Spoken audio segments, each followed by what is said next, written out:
Hi, this is Kerry with Filmmaker Central, and today we're going to take a different look at video editing on an iPad using LumaFusion 2.0. So stay right there. We'll be right back.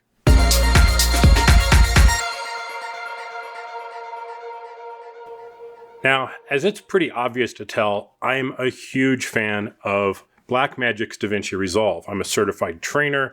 I have a ton of videos on using DaVinci Resolve.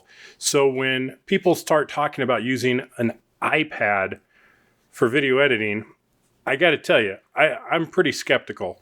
I've tried Videoshop, I've tried Rush, I've tried, a ton of different video editing apps on the iPad. And to be honest, they all fall pretty flat. So when I got the opportunity to try out LumaFusion 2.0, which is the newest version, I'm like, okay, let me take a look. I've seen some of the reviews. I've seen some people that I really respect talking about it and going, I don't know, maybe there's something here that I should check out. So I loaded it up and did some work with it. So let me say, while I'm very, very impressed with LumaFusion 2.0 and what you can do with it, to compare it to something like DaVinci Resolve, they're not really in the same ballpark at all. LumaFusion will allow you to do video editing. It does transitions, it does titles, you can apply LUTs, you can do a lot of color correction and color grading with it. But where something like DaVinci Resolve goes way beyond is with its ability to do masking and visual effects and 3D animation and all kinds of other things that are in DaVinci Resolve. Now, if you don't need everything that's in DaVinci Resolve and you want to use an iPad because that's your primary device or maybe your only device, can you edit well with LumaFusion?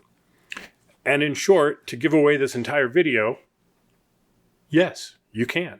So I'm going to go through and show you some of the things that are in LumaFusion, how some of the stuff works, and I got to say, I'm very surprised. And one of the things that I always thought when I was watching other people do reviews of LumaFusion were they're probably using the latest and greatest, fastest, topped out, whatever, $1,500 iPad Pro whiz-bang thing, which is why it runs so smooth. Well, this is an original iPad Pro. So this guy is probably 3 years old, I want to say, somewhere in that vicinity. It's not new by any stretch. There have been a number of new models since then, and it's what I had. I wasn't going to go and borrow a brand new iPad, whiz-bang Pro, all the latest and greatest with the USB-C. I was going to use what I had because this is a very popular class of machine. Then it also runs on my iPhone. Now I have an iPhone XS, so that is a top-of-the-line iPhone, much smaller screen, and you can do the same thing with that. But there are some very, very cool features in LumaFusion 2.0, and we'll go through those as we go through the video. But the other thing I want to really point out is what you see in terms of the playback performance and everything is on this older iPad. And the editing experience is extremely smooth. Very, very impressed. Pulling in 4K footage on here, 100 megabit stuff. I mean, I really tried a bunch of different types of footage to see if it would really choke LumaFusion, and it performed exceptionally well. So let's get to it and take a look under the hood and see what LumaFusion's all about. All right, so this is my iPad Pro. All right, so I'm here working on my iPad Pro. And yes, you might notice I am running iOS 13. Not really relevant to anything other than you can see that it actually works on iOS 13. So I'll go ahead and launch LumaFusion. This is my projects page here. So I'm going to click on plus to create a new project. And I'll just call this demo. And I can set my frame rate. So I'll do 23.98. And my aspect ratio, you can see there's a number of different aspect ratios in here. Some that are really good for social media, Instagram, all the way up to ultra Panavision. I mean, there's a pretty broad range of frame aspects. Like just go to 9:16 or 16:9. So I'll stick with that.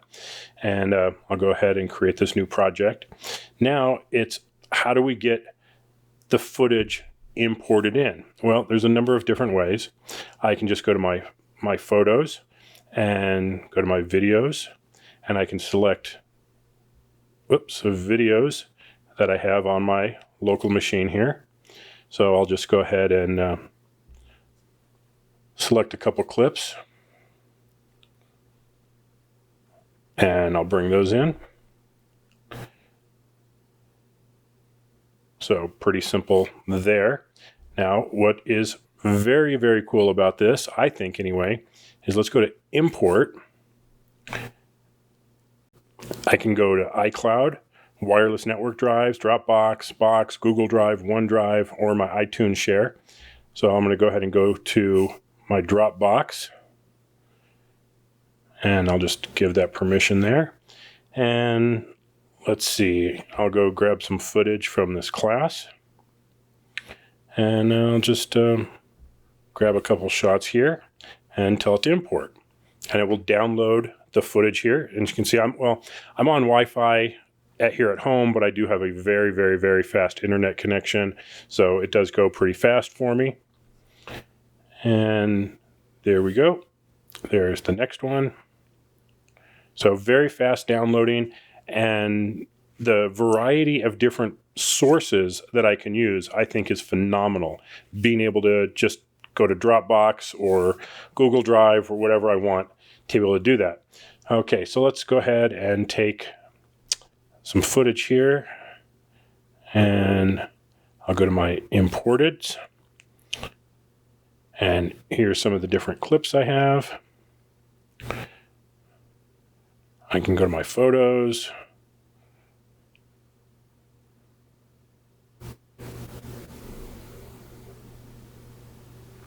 and I'll select a couple of these guys here. Just drag them down. There we go. You just tap on it to bring it up. And now I have some trim tools here. But let me just show you the playback speed. I mean, this is Mavic Air footage. It's 4K, 100 megabit, playing absolutely beautifully on here. So I'm going to stop it right there. I'll trim that up and then drop it on my timeline. So now I've got the footage on here, and I can pinch and zoom to scale it up or down. I'll go ahead and tap on that, and we have icons down here at the bottom. So I'll go ahead and click on user effects. There's a number of different effects that are here.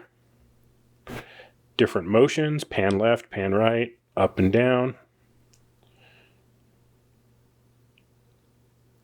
Now I can go into my colors, and there's some built-in colors that are here. So I can just go to an original one and start messing around with all the different types of options that are here. If I go to my LUTs, I do have some built-in LUTs here, but if I had one that was in my Dropbox or something, I could import that LUT as well. Let's go ahead and try this contrasty color. It's probably a little too much, so we can adjust the blend on it. But I'm going to go ahead and delete that. I'll just open up original here.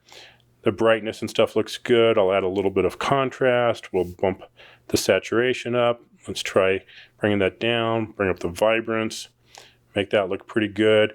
I got some really dark areas over there, so we have shadow highlight radius, and we have highlight amount and shadow amount. So my highlights are good.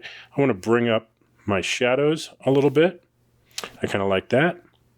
And I can adjust red, green, blue, gamma, and hue, or the tint. Oops. So I have done this before where I've accidentally clicked on something unintentionally. Let's see, I'll bring this back down. I do find that it is a little sensitive just to if you accidentally click on something.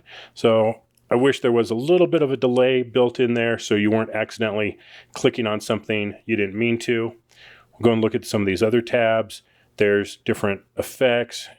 Here's just a vignette. Not bad, but I'll just undo that. Blur effects, crystallize effects, chroma keys, so you can actually do green or blue or Luma keys. I think that's kind of cool.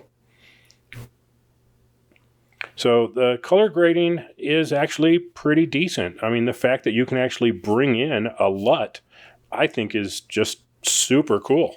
So let's go down here and we can copy attributes from one and paste them to another, which I think is a great feature.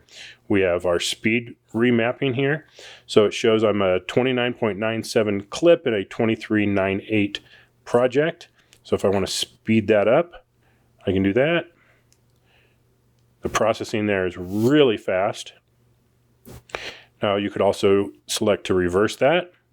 So that does take a little bit of time, and I've seen this before with like the DJI Go app. When you go and reverse something, it really takes a long time, whereas in Adobe Premiere or Final Cut or DaVinci Resolve, you hit reverse and it's done. It doesn't have to do a bunch of processing. So I'm going to go ahead and cancel that because I don't really want to spend the time on it. And if you're doing audio along with it, you can select to maintain the audio pitch. Well, there's no audio on here, so I'm not going to worry about it too much. And let's take this clip here and see how that guy is. All right. So what I want to do is I'm going to trim this up. There, he's right there. I'm going to add that in. And one of the things I want to play with is going to be some speed ramping. So I actually want to slow this one down. So if I slow it down to where that little line is there, that should be pretty much normal speed. It's actually going to be a little bit slower because it's a 30 frames per second clip and a 24 frames per second timeline. Let's go ahead and slow this down even more. And as we see, it's going to start looking a little jerky as it has to create the frames. Again, this is something where an app like DaVinci Resolve is going to do a much better job because of the optical flow and the speed warping. So you can slow something down as long as there's enough data. So if we're in a 30 frames per second clip going down to 24, it's not going to really impact us much. We can certainly speed things up. So let's go back to this clip here. And when you speed something up, you're not throwing away frames. You're just making them play faster. So really nice on the playback for going faster. Now this particular footage was from a Mavic Pro shot in D-Log. And again, I'm not going to bother to go in and grab a LUT because this stuff is fairly easy to grade. So I'll just pop some vibrance on there, call it a day. Now, if I bumped up the saturation on this, we can see in the shadows that it has kind of a blue tint. And this is going to be something that's going to be fairly difficult to deal with without having some higher end color adjustments, again, like you'll see in Premiere or Final Cut or DaVinci Resolve. So while you can do a lot of color grading in here, it doesn't have all the individual curves that a higher end app is going to have. So understanding what this can do and the limitations of it are going to help you to understand what you can actually do and accomplish with it. So I think that's important so that your expectations are set properly. And if they are, then this could be a really, really good app for you. So let's go ahead and take a look at this piece of footage here. And let's Let's go to the beginning of this. Go play it through. I'm going to go ahead and add that in. This was Phantom 4 footage.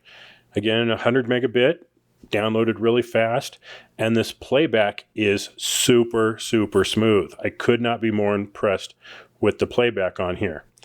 Now, being a new user to LumaFusion, admittingly, I'm a little slow as to where some of the different features are, and I'll make mistakes once in a while as I'm going through trying to find the right tools. But overall, once I have them, they're pretty simple. I mean, everything is pretty logically laid out, and there we have a nice little color grade on there. Add a little contrast. Boom, done. And so moving through this is super easy. Now let's go ahead and that's our footage. Let's go ahead and try and add some sound to this. Now LumaFusion does have some really good tutorials on their website on how to use it all. So don't be afraid to go on there and watch some videos. I think you'll be pretty impressed with them. Now, some things that I think are still maybe a little let's say not quite as intuitive as I would like, is I want to add this audio track to here. And if I just click on, add it to the track, well, it added it to the beginning of that first track, but I can just easily pull that down, and I'm sure there's an easier way of dealing with that. So let's go ahead and play this.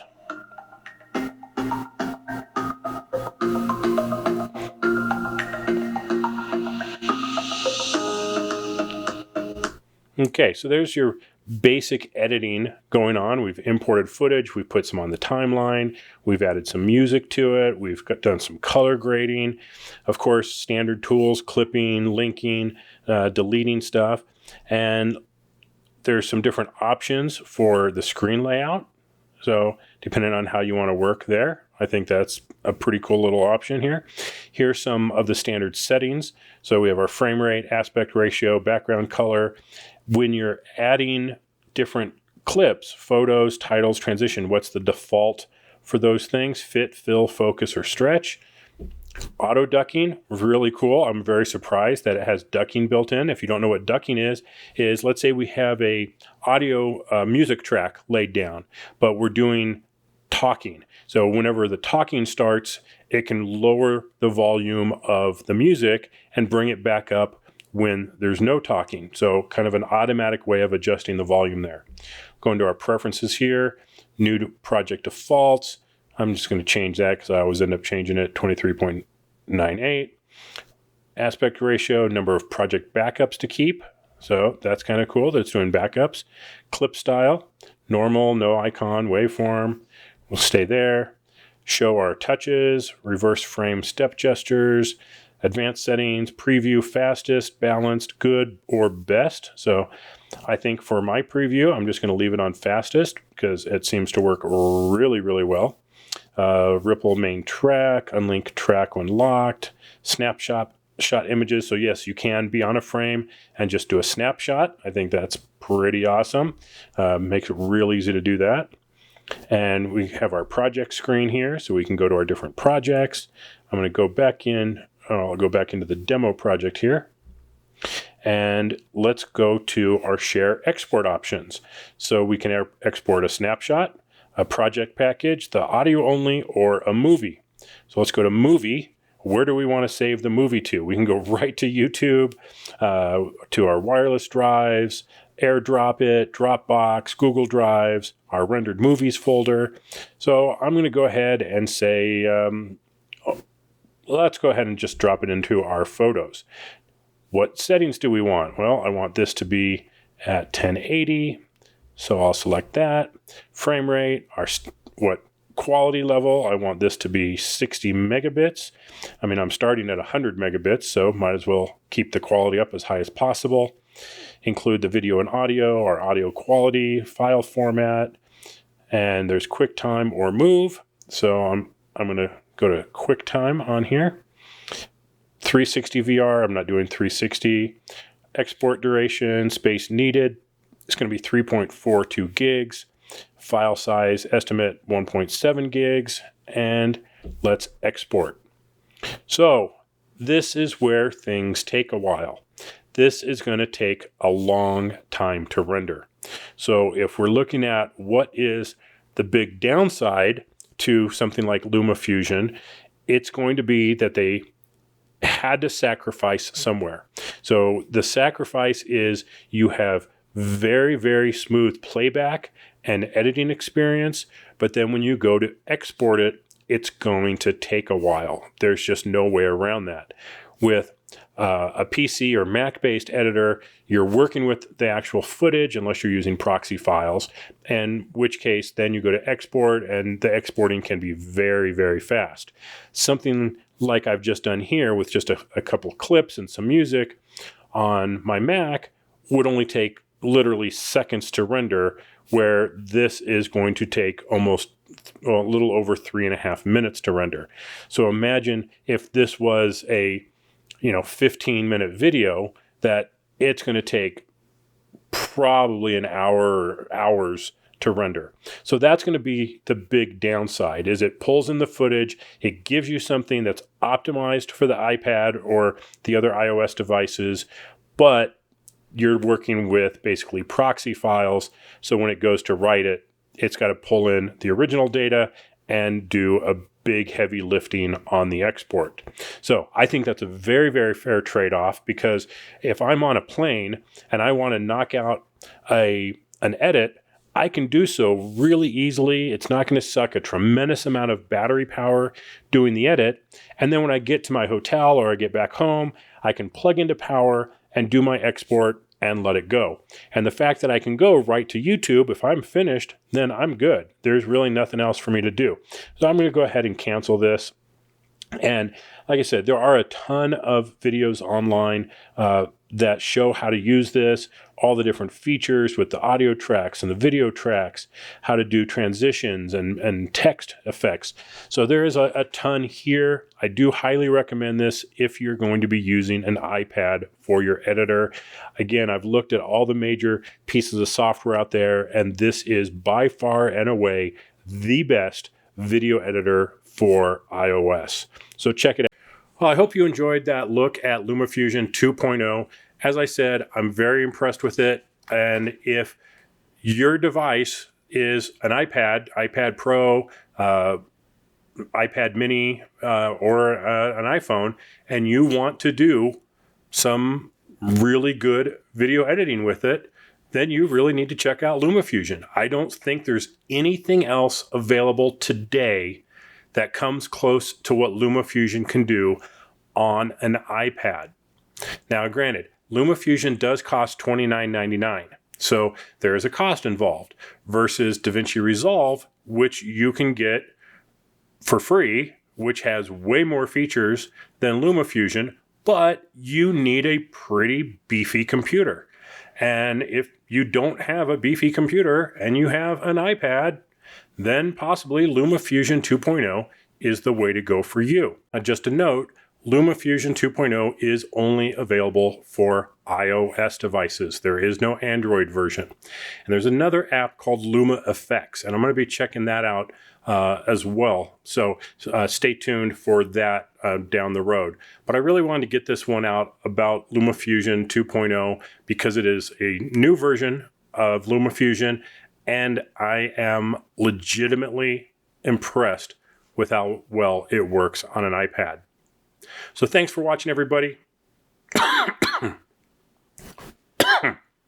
So thanks for watching, everyone. If you liked the video, be sure and click that thumbs up, like and subscribe. Check that bell icon to get notified whenever there's a new video, or go to filmmakercentral.com. Click on the subscribe there and get notified whenever we do a new post. Often there's other things than what's on the YouTube channel, some articles, news, things like that. So it's a good resource for you aspiring filmmakers. Check it out, filmmakercentral.com. As always, thanks for watching. I'll catch you next time. Bye-bye.